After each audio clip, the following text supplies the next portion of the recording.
Dieu vous bénisse. Mon nom est Ange Josaphat et nous sommes à l'émission Anakazo du lundi. Suivons ce témoignage et on se retrouve. Oui, allô papa, shalom à vous papa, merci pour tout. Oh papa, je voulais rendre ce grand témoignage-là. Lorsque on était en train de prier, ce matin on a eu problème de réseau. Le réseau balançait tellement que je n'ai pas suivi d'autres directions de prière. Mais là vous avez dit qu'on se lève, oui, pour pouvoir parler à notre portable. Quand je me suis levé et j'ai commencé à parler à mon portable, vous avez dit on va regarder le portable, parler à notre portable, j'ai commencé à parler. J'ai commencé à tourner sur moi parce que je ne pouvais pas tenir sur mes pieds. Je tremblais, mes pieds tremblaient en bas de moi. Je tournais sur moi et vous avez dit on va se prosterner, oui, et puis prier. Donc, lorsque je me suis prosterné, moi, je me suis couché carrément. Et puis, bon, j'ai commencé à prier. Le réseau m'a lâché. Je ne vous attendais plus. Le réseau balançait ce matin. Donc, je n'ai pas suivi. C'est la fin que j'ai suivi. Donc, à 13h, j'ai commencé la prière. Donc, quand vous avez donné une prophétie pour dire, il y a une dame, il y a quelqu'un qui a porté un morceau de pain qui est en train de prier. Oui, c'est moi. Je dis oui, c'est moi parce que j'ai porté un morceau de pain plus un tricot. Et oui, j'étais couché en train de prier. Maintenant, quand vous avez dit qu'il y a quelqu'un qui est comme une star, comme un artiste, qui était avec des grandes ministres, tout et tout, qui est comme un artiste, et la personne,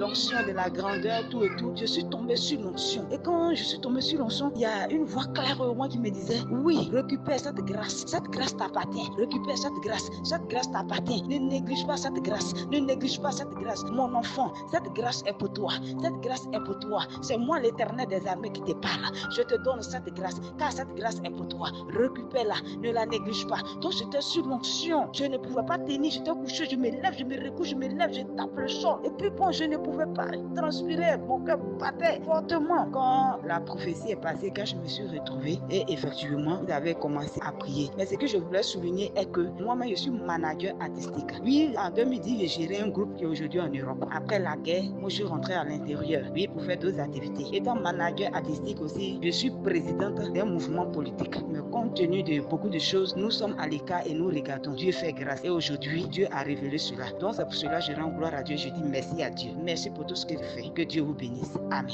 Waouh, quel témoignage extraordinaire et quel témoignage puissant. Nous bénissons Dieu pour la vie de cette dame qui a reçu cette grâce surnaturelle et exceptionnelle. Excellent enfant de Dieu, comme je le dis généralement, il est important de témoigner. Le témoignage réduit le diable à zéro. Le témoignage donne la gloire à Jésus et le témoignage glorifie le nom de Jésus-Christ de Nazareth. Le témoignage est très important. Alors, cette semaine, nous allons comprendre des choses surnaturelles et exceptionnelles. Nous verrons ce qu'on appelle la parabole du semeur. Et l'Esprit de Dieu nous fera beaucoup de bien dans cette parabole du semeur. Nous sommes dans le livre de Matthieu chapitre 13 à partir de son verset 19. Je lis. Lorsqu'un homme entend la parole du Seigneur ou la parole du royaume et ne la comprend pas, le mauvais vient et enlever ce qui a été sémé dans son cœur. Cet homme est celui qui a reçu la sémence le long du chemin. Nous sommes dans un texte de Matthieu chapitre 13 et Jésus-Christ commence à parler à ses disciples en parabole. Et Jésus-Christ leur dit clairement que le royaume des cieux est semblable à un homme qui est sorti et allant semer. Et il a semé le long du chemin. Mais sauf que lorsqu'il a semé le long du chemin,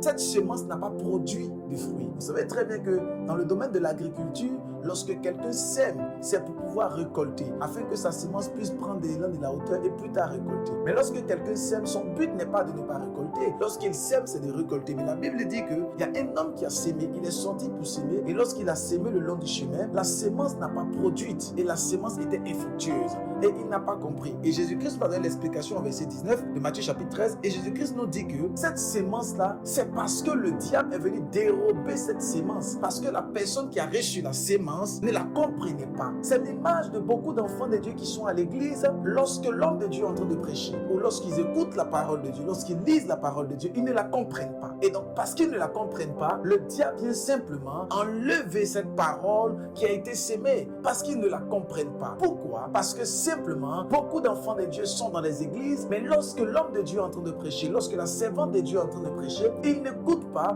ils sont généralement distraits, ils sont sur le téléphone, ils pensent à autre chose, ce qui fait en sorte que la sémence n'arrive pas à produire du fruit. L'Éternel veut que notre sémence puisse produire du fruit. Lorsque l'Éternel sème, il veut que cela produise du fruit. Mais le problème, c'est que beaucoup de personnes n'arrivent pas à produire du fruit parce que simplement, le diable est venu dérober cette sémence par le manque de compréhension de la sémence. La sémence, c'est quoi? C'est le symbole de la parole. Et celui qui sème le long du chemin, c'est le symbole de Christ qui vient avec sa parole, ou encore le symbole de l'homme de Dieu qui vient avec la parole de Jésus, afin que nous puissions la prendre, la brever, afin que nous puissions la consommer, afin que cela puisse nous produire. Mais le problème, c'est que beaucoup d'enfants de Dieu, lorsque la parole est libérée, ils ne la comprennent pas. Ils ne savent pas de quoi Dieu parle. Ils ne savent pas de quoi l'homme de Dieu est en train d'annoncer. Lorsque nous allons dans nos églises et que l'homme de Dieu est en train de prêcher la parole de Dieu, beaucoup de personnes n'arrivent pas à comprendre le message. Et du fait qu'ils n'arrivent pas à comprendre le message, ils ne peuvent pas produire du fruit. Le verset 19 nous dit clairement, lorsqu'un homme entend la parole du royaume, il ne la comprend pas. Et le mauvais vient et enlève ce qui a été sémé dans son cœur. Cet homme est celui qui a reçu la sémence le long du chemin. Alors beaucoup d'entre nous, nous avons reçu le message, nous avons reçu la parole de Dieu, mais nous ne la comprenons pas. Et du fait que tu ne comprends pas la parole de Dieu, elle ne peut pas produire en toi le fruit. Il faille impérativement que tu puisses comprendre la parole de Dieu. Lorsque tu viens dans la maison de Dieu, il faut que tu sois disposé, que tu ne sois pas distrait, mais que tu sois dans la disposition pour comprendre le message que Dieu te donne. Et lorsque tu as la compréhension complète et totale de la parole de Dieu, elle produira en toi le fruit et ça fera en sorte que ta vie sera une vie glorieuse. Comment se fait-il que beaucoup de personnes sont à l'église mais ne peuvent pas produire du fruit? Parce que simplement, ils ne comprennent pas la parole. Le verset 19 dit simplement, ils ne comprennent pas la sémence qui a été donnée. Ils ne comprennent pas le message qui est donné. Mais je prie pour toi en ce matin, que l'Éternel te donne la capacité de comprendre les Écritures au nom de Jésus-Christ. Pendant que les hommes de Dieu sont en train de prêcher, pendant que le message est en train d'être divulgué, je prie que tu puisses avoir la totale compréhension par la puissance du Saint-Esprit. Et s'il y avait le plan de Satan qui était à la base, qu'il soit neutralisé. Car la Bible dit au verset 19 que le diable, le malin, le mauvais vient et il dérobe la parole. Je prie aujourd'hui que tout projet de Satan pour dérober ta parole soit brisé au nom de Jésus-Christ.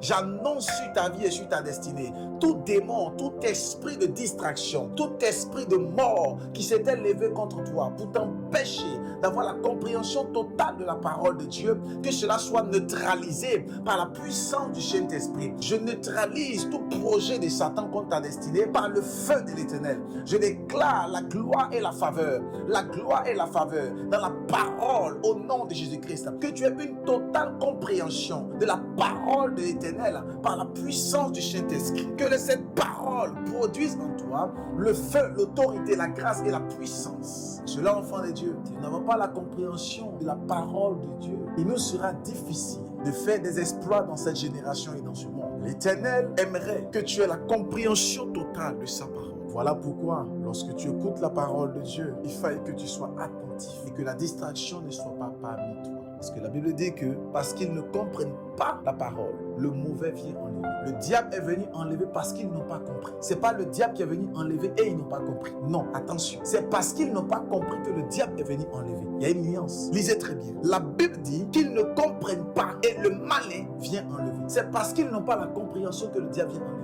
Ce n'est pas parce que le diable est venu enlever qu'ils n'ont pas la compréhension. Voilà pourquoi, lorsque tu es dans la maison de Dieu, après à écouter la parole et à la mettre en pratique, à la comprendre, la distraction ne soit pas au nom de Jésus. Dieu vous bénisse, que sa grâce demeure sur vous, que son onction ne cesse de couler dans votre vie, au nom de Jésus. N'oubliez pas, notre devise à Anakazo est de prier les mains, de méditer les mains, de prier les après-midi, de méditer les après-midi, de prier le soir et de méditer également les soirs. Pour la gloire de Dieu. Toutes les personnes qui veulent témoigner, envoyez un message sur le numéro qui est en train de s'afficher par note vocale et rendez votre témoignage pour la gloire de Dieu.